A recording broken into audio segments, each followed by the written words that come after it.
नमस्कार, मैं भोला शंकर मौर्या। एक बार फिर से आप सबका स्वागत है एनसीआई स्किल्स के इस चैनल पर। आज हम बात करने वाले हैं एक्सपोनेंट एंड पावर्स पर। तो आइए शुरू करते हैं आज का हमारा ये सेशन। सबसे पहले हम समझते हैं कि एक्सपोनेंट होता क्या है। एक्सपोनेंट का उपयोग करके हम किसी बड़ी संख्या को शॉर्ट फॉर्म में लिख सकते हैं, या हम कहें तो एक्सपोनेंट का उपयोग करके बड़ी संख्या को छोटे रूप में लिखा जा सकता है। देखते हैं कि कैसे ये हो सकता है। सपोज हमारे पास में एक नंबर है 10,000। इस नंबर 10,000 को हम लिख सकते हैं 10 इंटू 10 इंटू 10 इंटू 10।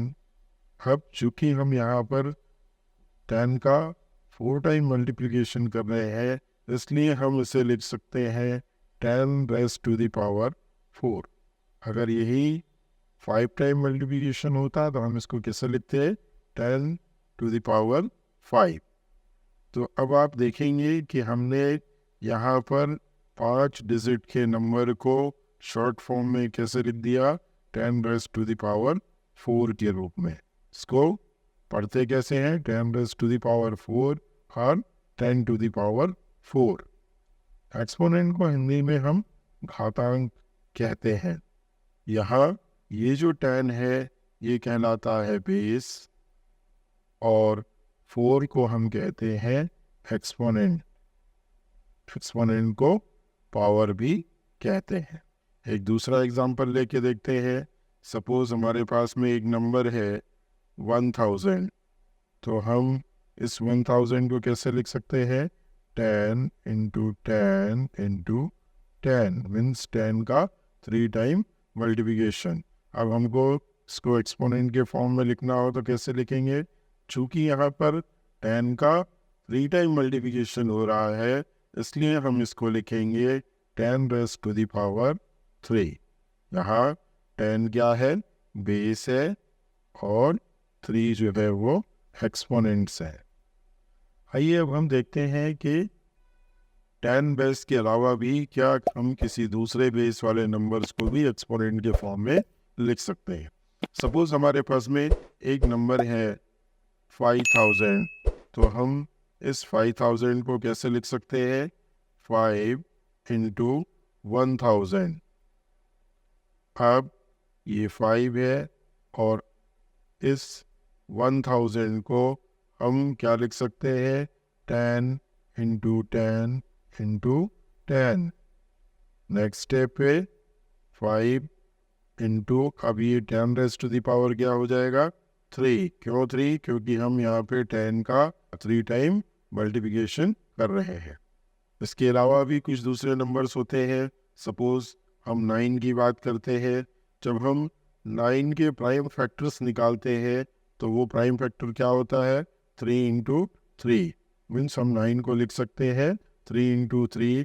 अब चूँकि 3 का 2 टाइम मल्टीप्लिकेशन हो रहा है, इसलिए हम इसको एक्सपोनेंट के फॉर्म में कैसे लिख सकते हैं, 3 रेज़ टू द पावर 2।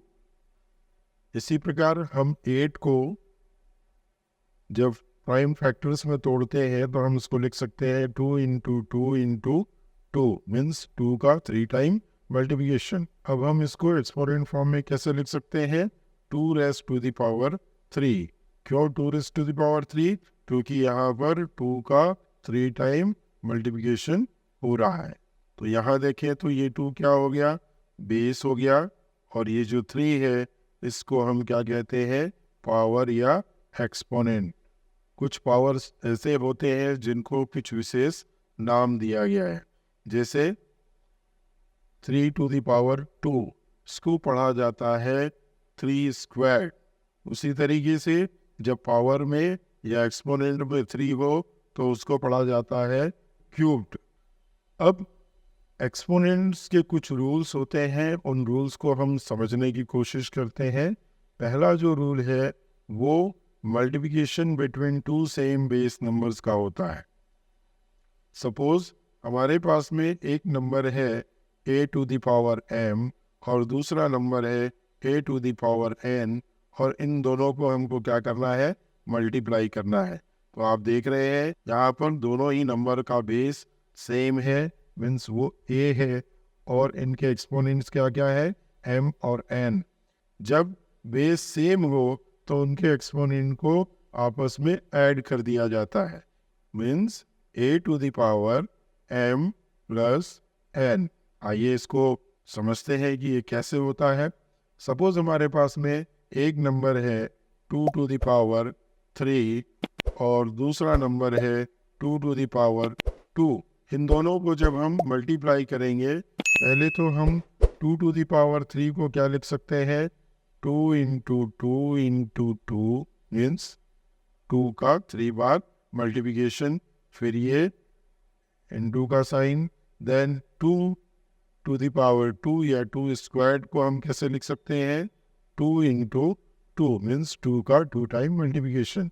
अब देखिए यहाँ पर कितने टूज हो गए, 1 2 3 4 5 मीन्स 2 का 5 टाइम मल्टीप्लिकेशन यहाँ पर है।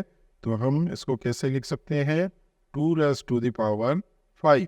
और इस फार्मूले को यूज करके देखते हैं, यहाँ पर क्या है, 2 to the power 3 into 2 to the power 2 equal to, इस फार्मूले के हिसाब से हम चलेंगे तो क्या हो जाएगा, 2 to the power 3 plus 2 equals to 2 to the power क्या हो जाएगा, 5। तो आप देखिए हम फार्मूले के थ्रू अगर इसको सॉल्व कर रहे हैं तो भी हमें रिजल्ट आ रहा है 2 रेज़ टू द पावर 5, और हम इसको सीधे सीधे सॉल्व जब कर रहे हैं तब भी हमको रिजल्ट आ रहा है 2 टू द पावर 5। तो ये पहला लॉ है एक्सपोनेंट का, जो कहता है कि अगर बेस सेम हो और उनके बीच में मल्टीप्लिकेशन करना हो तो उनके जो एक्सपोनेंट्स है उनको क्या कर दिया जाता है, ऐड कर दिया जाता है, उनके एक्सपोनेंट्स को जोड़ दिया जाता है, उनके एक्सपोनेंट को ऐड कर दिया जाता है।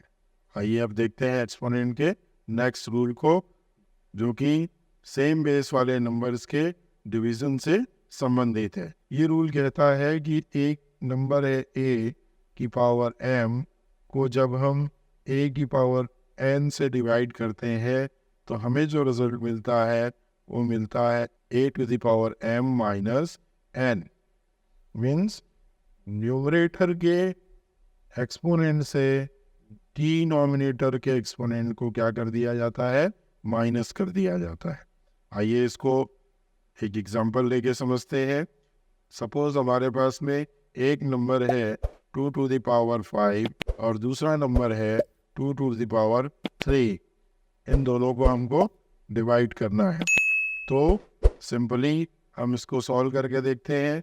2 टू द पावर 5 को हम क्या लिख सकते हैं, 2 का 5 time multiplication means 2 into 2 into 2 into 2 into 2 on 2 cube को हम कैसे लिख सकते हैं, 2 इंटू 2 इंटू 2 मीन्स 2 का 3 टाइम मल्टीप्लिकेशन।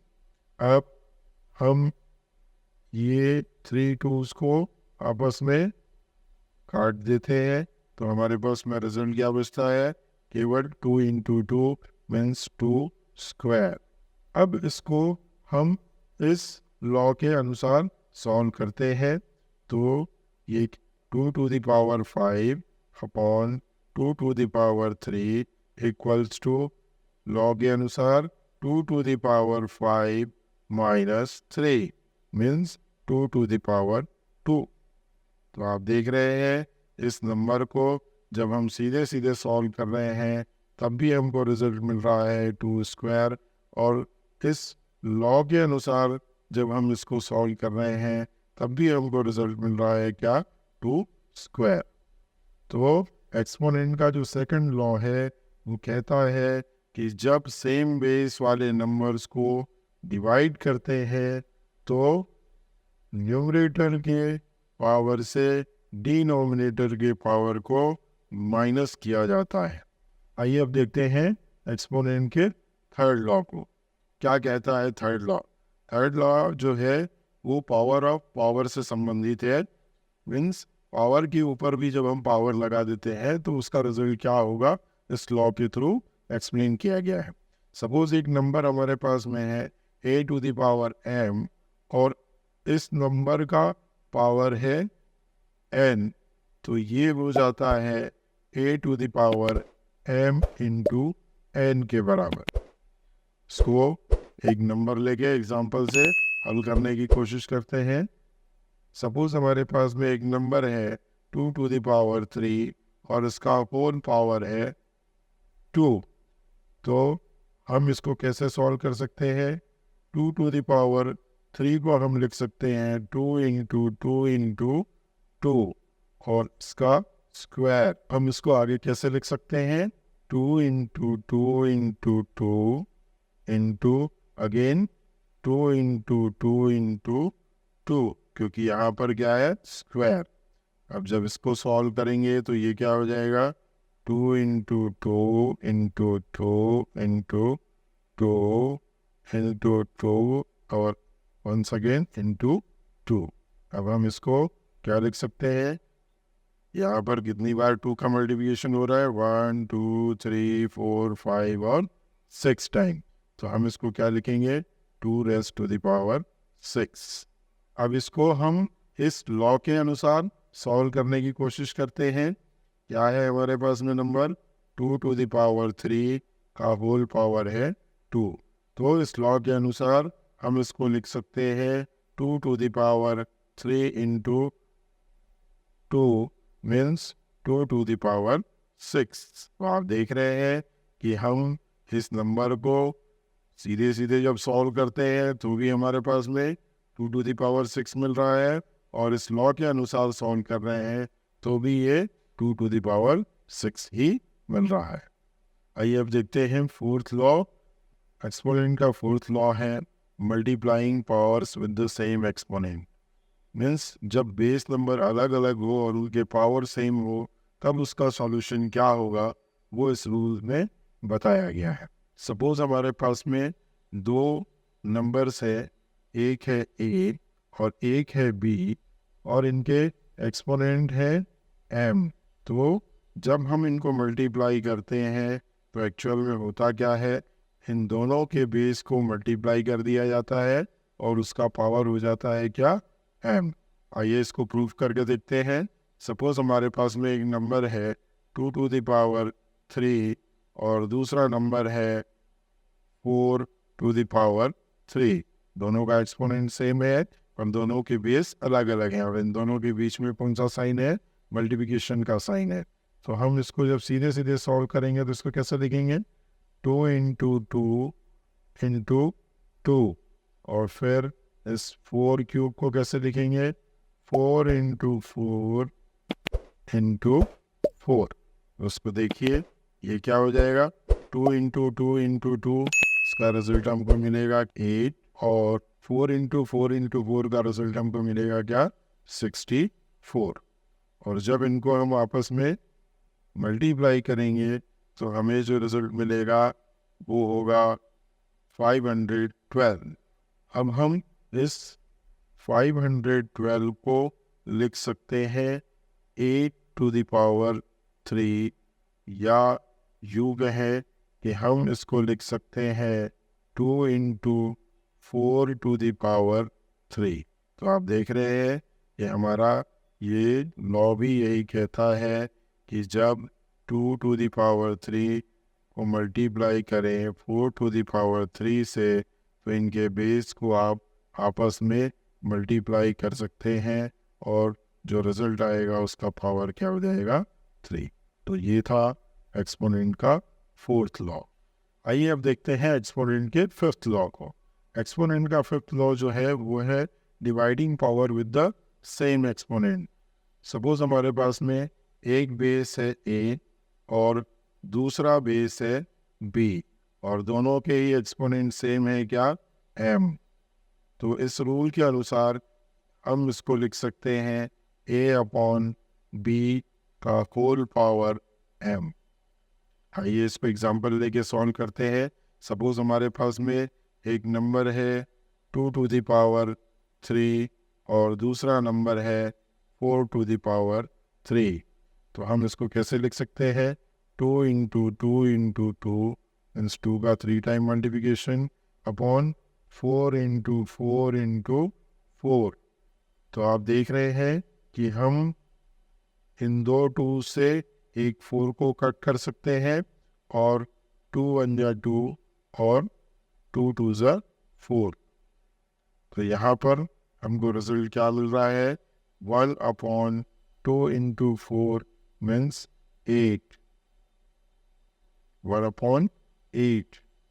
हम इसको कैसे लिख सकते हैं 1/8 को?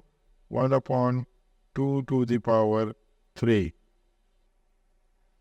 आइए अब इसको हम इस लॉ के अनुसार सॉल्व करने की कोशिश करते हैं। तो नंबर हमारे पास में क्या है? 2 to the power 3 upon 4 to the power 3। तो ये लॉ क्या कहता है कि हम इसको लिख सकते हैं 2/4 का होल पावर 3। हम आगे जब इसको सॉल्व करेंगे 2 1 जा 2, 2 2 जा 4, तो रिजल्ट क्या हो जाएगा? 1/2 का होल पावर 3। तो दोनों ही परिस्थितियों में हमें रिजल्ट मिल रहा है 1/2 का होल पावर 3। आइए अब देखते हैं एक्सपोनेंट के next law means sixth law को। एक्सपोनेंट के सिक्स्थ लॉ के अनुसार अगर किसी नंबर का पावर 0 हो तो उसकी वैल्यू 1 के बराबर होती है। आइए इसको प्रूव करने की कोशिश करते हैं। सपोज हमारे पास में एक नंबर है 2 to the power 2 upon 2 to the power 2। तो जब हम इसको सॉल्व करेंगे तो ये कैसे हो जाएगा? 2 इंटू 2 अपॉन 2 इंटू 2। इस 2 से इस 2 को हमने कट कर दिया और इस 2 से इस 2 को हमने कट कर दिया, तो ये किसके बराबर हो गया? 1। और हमारा जो एक्सपोनेंट का सेकंड लॉ है वो कहता है कि अगर बेस सेम हो तो न्यूमरेटर के एक्सपोनेंट को डिनोमिनेटर के एक्सपोनेंट से सब्ट्रैक्ट कर दिया जाता है। मीन्स हम इसको कैसे लिख सकते हैं? 2 टू द पावर 2 माइनस 2। तो आप देख रहे हैं कि ये क्या हो गया? 2 टू द पावर 0। और अगर हमको रिजल्ट क्या मिल रहा है? 1। इट मीन्स किसी भी नंबर के पावर में 0 हो तो उसकी वैल्यू क्या हो जाती है? 1। तो ये था एक्सपोनेंट का सिक्स्थ लॉ। तो आज हमने देखा कि एक्सपोनेंट क्या होता है। एक्सपोनेंट के द्वारा हम किसी बड़ी संख्या को छोटे रूप में कैसे लिख सकते हैं, साथ ही हमने एक्सपोनेंट के सभी 6 रूल्स को भी एक्सप्लेन किया। अब इस सेशन के बेस पे आपके लिए ये 3 सवाल है। इन सवालों के जवाब ढूंढिए। अगर आपको ये वीडियो पसंद आया हो, इस वीडियो से आपने कुछ सीखा हो, तो प्लीज़ इस वीडियो को लाइक कीजिए, अपने क्लासमेट्स को शेयर कीजिए और चैनल को सब्सक्राइब कीजिए। Thank you for watching this video. नमस्कार, जय हिंद, जय भारत।